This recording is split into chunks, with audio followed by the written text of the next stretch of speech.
후견인 관계라는 게 기본적인 거는 그 로마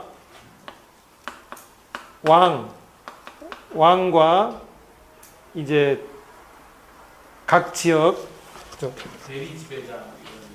이제 후견이라는 것은 기본적으로 종교적인 용어입니다. 종교적인 거. 이게 종교적인 용어인데 이 종교적인 용어지만 이 당시에는 종교라는 게 분리가 안 됐다는 거죠. 이 종교 안에 경제와 정치가 이제 들어가 있는 겁니다. 근데 로마 왕을 중심으로 해서 각 지역에 이제 뭐 높은 사람들, 왕이나 이런 높은 사람들 해서 높은 사람들 있고 그 지역 내에서 또 이런 사람들, 이 체계인 거죠. 그래서 이제 이 후견이라는 것은 제 생각에는 다른 의미보다는 군대가 필요 없다는 의미 같아요, 먼저. 이제 로마 군인들을 보내지 않고도 이 각 지역들이 자체적으로 잘 안정적으로 돌아간다는 거죠. 왜냐하면 이 사람들이 현지에 있는 사람들이잖아요. 이스라엘로 보면 헤롯 같은 사람들. 헤롯이라고 보시면 되죠, 헤롯. 헤롯이 이게 로마 왕 다음으로 둘째 높은 사람이잖아요. 이게 후견인 중에 제일 높은 사람이고 그 안에 다음에 뭐 제사장들이나 이런 사람들이 있는 거죠. 이게 로마가 잘 유지될 수 있었던 거는 다른 제국주의 나라 같으면 예전에 예를 들어서 바벨론이나 이런 데 같으면 군대를 보내서 어떻게 했을 텐데 이 페르시아나 로마는 페르시아도 결국은 예루살렘으로 그 이스라엘 유대 귀족들을 보내준 거잖아요. 똑같은 거죠. 후견인 체제로 해서 니들이 가서 그 지역을 안정시켜라는 거죠. 그 니들 신을 섬기고 어느 정도 그 정도 자율성을 주는 거죠. 그렇지만 그 가운데 나를 기억하고 나에 대한 어떤 예배와 이런 부분들 뭐 예배까지는 잘 모르겠습니다만 이제 그 안에 이제 그런 게 있는 거죠. 그래서 이게 이제 후원 체계인 겁니다. 자기들 군대를 보내지 않고도 군대가 안 가면 반란도 안 일어나지 않습니다.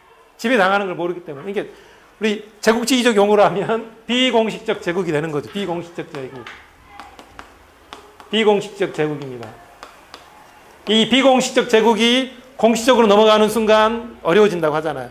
남아공도 그런 거거든요. 남아공도 다이아몬드 이런 게 발견되기 전까지는 영국이 공식적으로 지배를 하지 않았는데 다이아몬드 발견되는 순간 영국 군대가 가고 영국 사람들이 훨씬 많이 갔던 거죠. 그게 영국이 실제로 그 현지 사람들이 많이 내려간 지역은 이 남아공밖에 없다 그래요. 뭐 그러면서 이제 남아공에서 문제가 생겼잖아요. 이 보호 사람들하고 충돌을 해가지고 전체적으로 이제 많이 죽고 영국 사람들도 수만 명이 죽었거든요. 이제 그런 거죠. 근데 이 시스템인데 결국은 이 로마 왕의 자리에 이 자리는 예수님이 되겠습니다. 그죠? 예수님이 된다고 하면 이 자리에 바울이 왔다는 것 같아요. 바울. 왜냐하면은 이 의식이 그 로마에 있는 모든 식민지 도시들, 더구나 도시들이니까 이 사람들은 다 이게 있거든요. 특히 터키 지역은 그리스 그 헬레니즘 영향으로 이것에 원래 로마에 정복되기 전부터 이 의식이 훨씬 강했던 사람들이고 그렇기 때문에 이제 훨씬 수능을 잘 했다고 했죠. 그렇기 때문에 이 사람들이 바울의 전도를 받아들였다는 것은 이 시스템 하에서 이 자리에 헤롯이 아니라 어찌보면 그 당시 거기 지역 로마 황제가 아니라 예수가 들어가는 거죠. 예수가. 그럼 자연스럽게 이 자리에는 바울이 되는 거고 아무래도 바울 개인의 의견보다도 구조 자체가 이렇다는 거죠. 이 구도 자체에 바울이 들어온 거기 때문에 바울이 얼마나 예수님의 실제 구원의 어떤 복음의 순수성을 얘기했다 한들 결국은 이 안에서 정리가 되고 시간이 흐르면서록 이렇게 갈 수밖에 없는 거죠. 한 개인의 진심은 어차피 생각보다 큰 변수는 아닌 겁니다. 그게 물론 역독성을 발휘해서 어떤 이 기독교가 계속 살아남고 공동체가 계속 퍼지는 역할은 했지만 이 안에서 이루어졌다는 거죠. 이 안에서 변증법일 수도 있고 이게 후견인 시스템이라는 거는 분명히 이걸 얘기하는 것 같아요. 이 구도에서 이제 됐고 근데 이제 아까 김영준 목사님께서 말씀하신 그 부분은 사실 그 목회 선생님은 바울이 쓴 게 아니라고 하잖아요. 대체로 그러면 바울 이후에 50년, 100년 뒤에 사람들이 쓴 거니까 더 될 수도 있고 그러면 이미 이걸 자체를 굉장히 익숙한 사람들이고 여기에 맞게 그 내용조차도 다 이제 맞춰 나가는 역할을 했을 것이다라는 거죠. 뭐 그걸 뭐 비난이 나면 비난할 수도 있고 뭐 그 당시로 가면 훨씬 이해할 여지도 이제 많고 그렇죠. 그렇죠. 이게 사실 바울의 진심을 물어본다면 남자 여자 평등하고 뭐 종이나 상전이 따로 없고 이게 진심이 아니었겠습니까? 그게 하고 성만찬에서 드러난 바울의 행동이 바울의 순수한 진심이죠. 다른 거는 정치적인 판단이었다면 뭐 조금 좀 본능적인 것도 있었지만 바울이 바라보는 복음의 순수성은 거기에 있는 거죠. 그걸 우리가 이해하고 존중하는 거 아니겠습니까? 결국 이 부분이 이제 굉장히 논란입니다. 이제 이게 여기 호슬리조차도 뭐 한편에 뭐 왔다 갔다 하는 그냥 옆에서 보건데 이런 오해를 우리가 가질 정도로 합니다. 근데 이제 그러면서 이제 이 분명한 건 이게 정경화가 되면서 222페이지 초반에는 그러죠. 이 정경화가 됐다는 것은 적어도 이 정경화를 아까 말씀드렸던 그 성전 체계랑은 동일하게 보는 것입니다. 이게 하나의 그 구두가 아니고 문서 작업이 됐다는 거죠. 문서 작업이 됐다는 것 자체만으로 이거는 사실 복음서도 마찬가지 같아요. 복음서조차도 결국은 이제 이 구두가 아니라 이야기가 아니라 문서로 되면은 이게 문서를 이해하고 접근할 수 있는 사람들은 이게 한계가 있잖아요. 그 사람들 위주로 갈 수밖에 없는 거죠.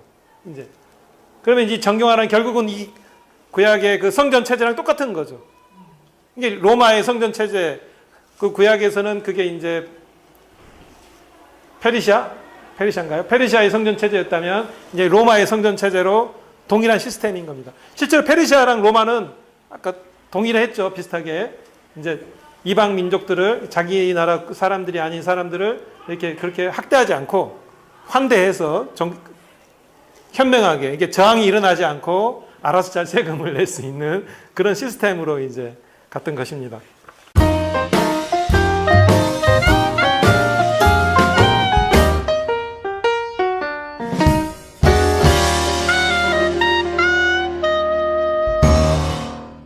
이렇게 후기는 중에 제일 높은 사람이고 그 안에 다음에 뭐 제사장들이나 이런 사람들이 있는 거죠. 이게 로마가 잘 유지될 수 있었던 거는 다른 제국주의 나라 같으면 예전에 예를 들어서 바벨론이나 이런 데 같으면 군대를 보내서 어떻게 했을 텐데 이 페르시아나 로마는 페르시아도 결국은 예루살렘으로 그 이스라엘 유대 귀족들을 보내준 거잖아요. 똑같은 거죠.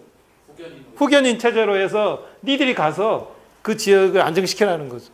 니들 신을 섬기고 어느 정도 그 정도 자율성을 주는 거죠. 그렇지만 그 가운데 나를 기억하고 나에 대한 어떤 예배와 이런 부분들 뭐 예배까지는 잘 모르겠습니다만 이제 그 안에 이제 그런 게 있는 거죠. 그래서 이게 이제 후원 체계인 겁니다. 자기들 군대를 보내지 않고도 군대가 안 가면 반란도 안 일어나지 않습니다. 지배당하는 걸 모르기 때문에 이게 우리 제국주의적 용어로 하면 비공식적 제국이 되는 거죠. 비공식적 제국입니다. 이 비공식적 제국이 공식적으로 넘어가는 순간 어려워진다고 하잖아요. 남아공도 그런 거거든요. 남아공도 다이아몬드 이런 게 발견되기 전까지는 영국이 공식적으로 지배를 하지 않았는데 다이아몬드 발견되는 순간 영국 군대가 가고 영국 사람들이 훨씬 많이 갔던 거죠. 그게 영국이 실제로 그 현지 사람들이 많이 내려간 지역은 이 남아공밖에 없다 그래요.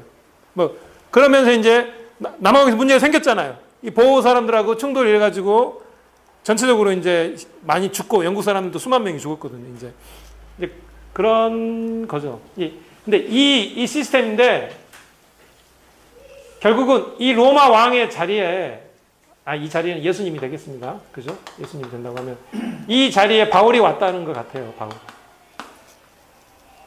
왜냐하면은 이 의식이 그 로마에 있는 모든 식민지 도시들, 더구나 도시들이니까 이 사람들은 다 이게 있거든요.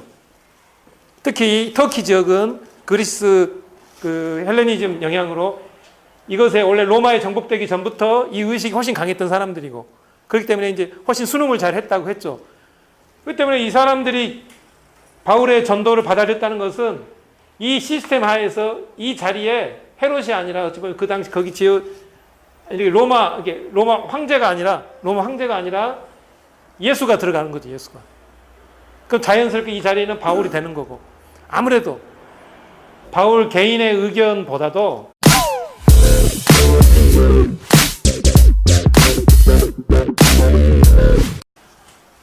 후견인 관계라는 게 기본적인 거는 그 로마 왕과 이제 각 지역 대리 지배자.